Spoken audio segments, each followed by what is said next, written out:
High বন্ধুরা, আশা করি তোমরা সবাই ভালো আছো। আজ আমি বিকেলে নাস্তার জন্য একটি আলু ডিম ভাজা করব।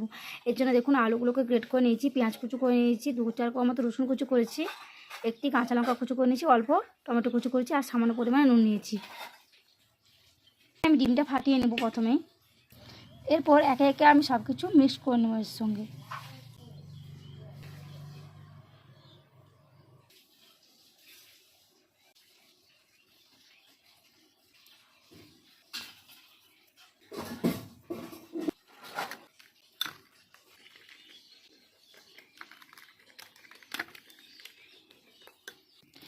দেখুন এদিকে আমার তেলটা গরম হয়ে গেছে। এরপর আমি আলু দিয়ে অমলেটটা বানিয়ে নেব।